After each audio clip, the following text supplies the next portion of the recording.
is a great storyteller and poet. And her life showed the survival of someone who was taught that she was not meant to survive. I wish so much that I had been able to listen in on the storytelling and songs that happened in most slave communities. The book that I read for this sermon is entitled Deep Like a River. The river the author was talking about was the river of black culture that eddied and pooled and raged in those communities. Out of their ties to Africa and each other, and their hunger for survival and ultimately freedom. We celebrate that culture today in the songs that we and the choir are singing, and David Norton is playing for us so beautifully. And 150 years later, those songs still pull at our hearts. There have been many times in my life when I couldn't sing those songs. They would make my eyes overflow with tears.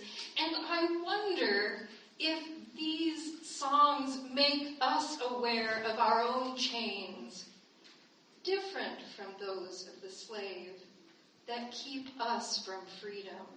Perhaps these songs awaken a longing for freedom from what is keeping us in bondage. I have said before in the sanctuary that I think most of us who walk through these doors have hearts that are leaning towards freedom. We want something better. We want to have more alignment between what we think and believe and the lives that we live. For me, one of the greatest tragedies of slavery is that religion was used to teach the slaves that they were better off as slaves. They wanted to keep slaves slaves, and they used religion, the rhetoric of religion. And when people connected with slavery, benefiting from slavery, they tried to teach the slaves this lesson. But the slaves did not believe it.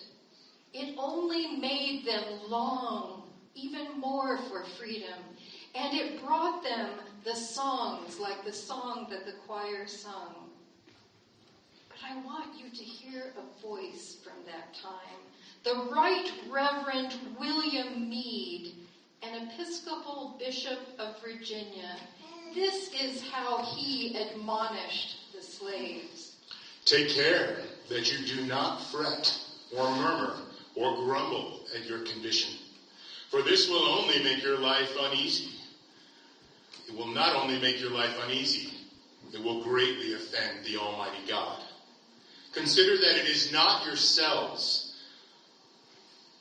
it is not the people you belong to, it is not the men that have brought you to it, but it is the will of God, who hath by his wise providence made you servants, because no doubt he knew that condition would be best for you in this world, and help you better towards heaven, if you do your duty in it, so that any discontent at your not being free, or rich, or great as some others, is quarreling with your heavenly master, and finding fault with God himself. Obeying the master was akin to obeying God. And white people, the same ones who brought the Bible teaching, embodied their very presence, embodied the possibility to the slaves that they would be torn from one another. Wives from husbands, mothers from children, sisters from brothers. What the white people did and represented drowned out everything they said. And sometimes the disconnection was so great that it could cause an epiphany of truth. When Frederick Douglass's master forbade his wife to teach Douglass, the words of that master stirred up not compliance, but a rebellion that could not be allayed. Here are the words of Frederick Douglass. This was a new and special revelation, dispelling a painful mystery against which my youthful understanding had struggled, and struggled in vain, to wit, the white man's power to perpetuate the enslavement of the black man. Very well, thought I. Knowledge unfits a child to be a slave. I instinctively assented to the proposition, and from that moment I understood that direct pathway from slavery to freedom. It was just what I needed, and it came to me at a time and from a source when I least expected.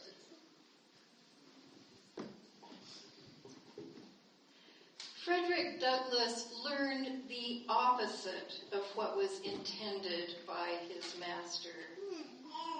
And how does this all connect with us all of these years later?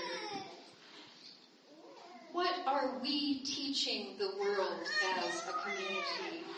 I have seen old photographs of a rainbow flag with the words hate-free zone. How many of you remember that flag?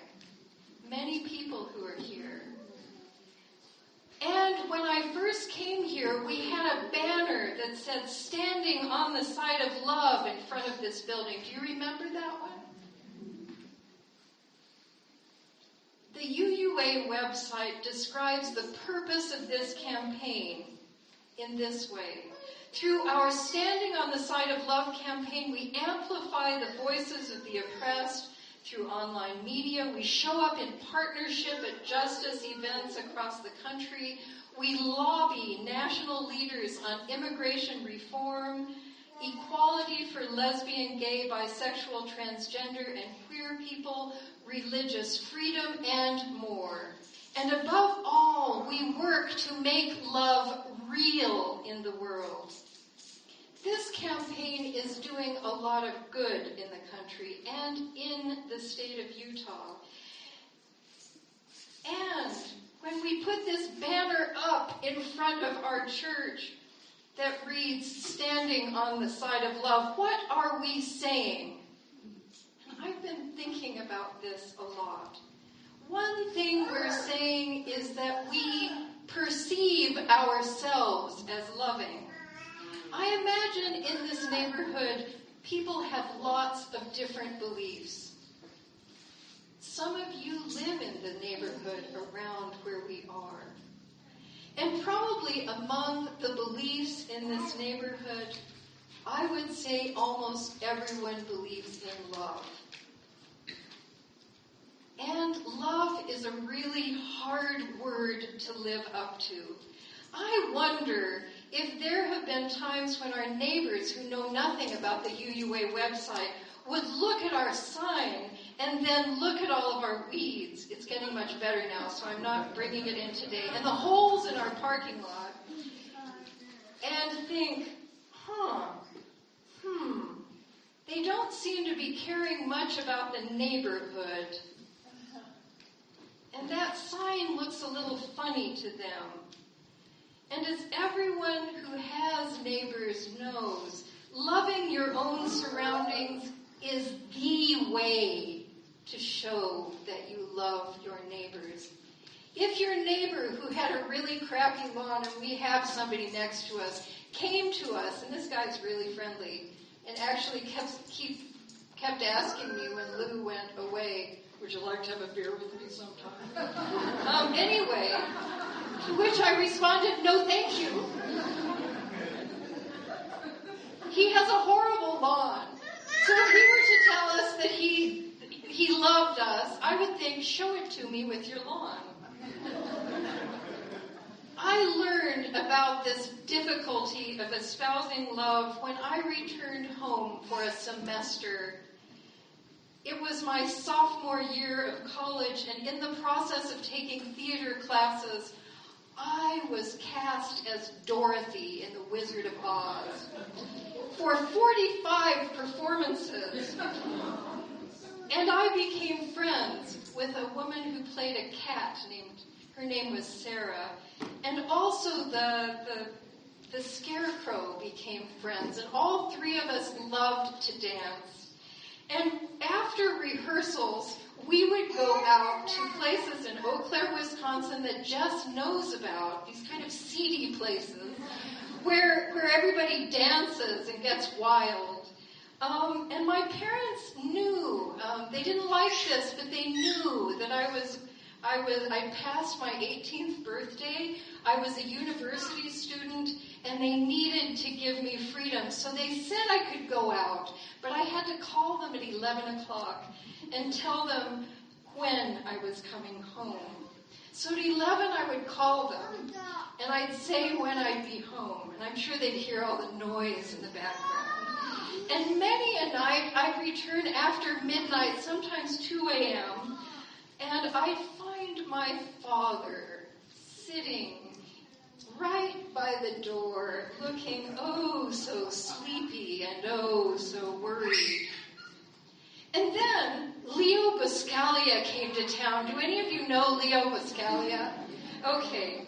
He said great words like, love is always open arms. If you close your arms about love, you will find that you're left only holding yourself. By the end of an evening with Leo Buscaglia, we were all hugging, complete strangers, and with conviction telling them that we loved them, and we really meant it. I went home a little early that night, and I was ready to tell my parents how much I loved them. And they gave me this kind of icy stare. And they said, we need you to act a little more like you love us. The business of becoming loving is a life work. And some people, even some religious groups, they get this business of love right. At least in some ways, they get it right. So I want to tell you the story of the Church of the Brethren. They're an Anabaptist church, which just means that they believe in believer baptism or adult baptism.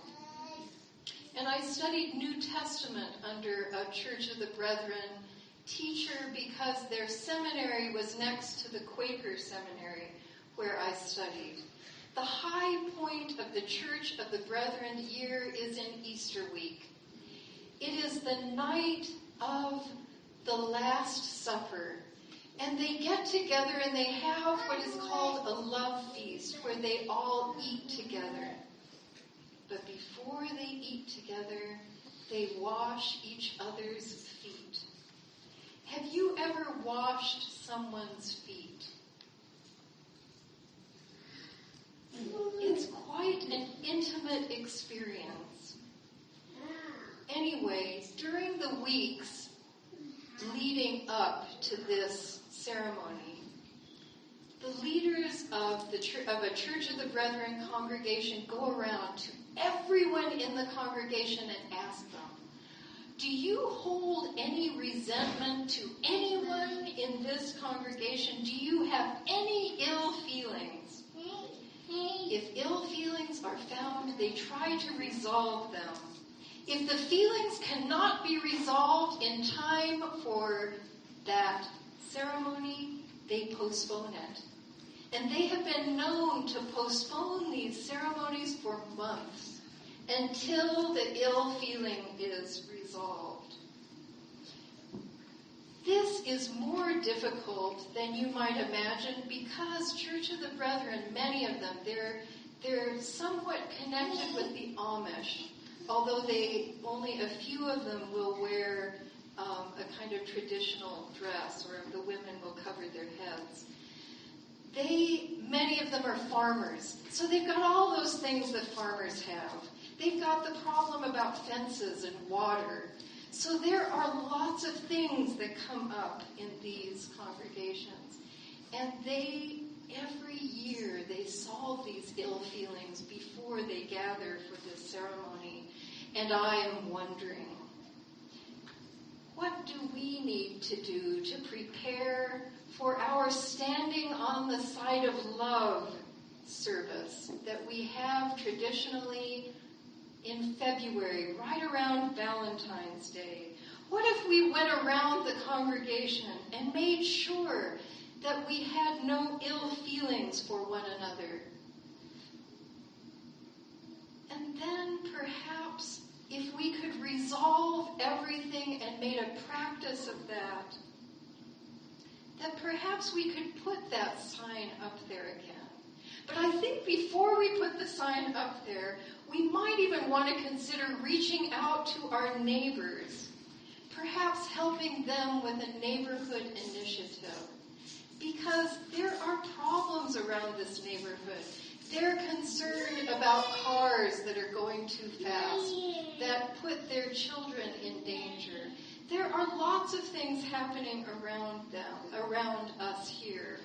And I think that if we reached out to them, that they wouldn't stick out their tongues if they saw us put that standing on the side of love sign. They might think, oh yeah, those people really are about love.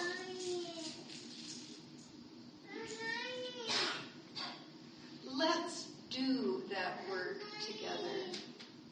Let's do that work to ready ourselves for that standing on the side of love banner. Let's increase our awareness of what it represents to our neighbors and friends and to the guests who visit us. If someone comes in under that sign and they are not welcomed, we all become hypocrites. Let us learn to live into that sign.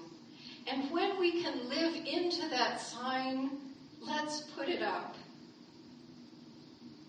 And you let me know when you think we're ready to put it up. And I also say, may we continue our search for freedom. When we look up and see the Big Dipper, let us remember the courage of slaves who looked up and saw those stars and followed them at great cost on that journey northward.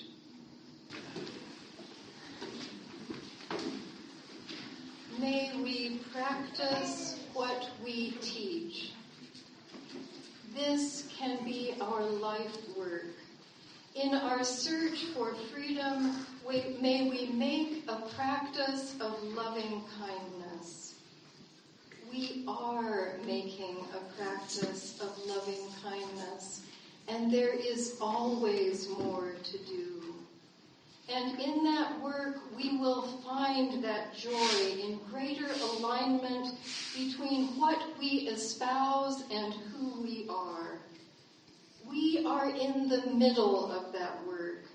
Let us find hope to continue. Hope not in a faraway place, but in this place at this time. May it be so. Amen.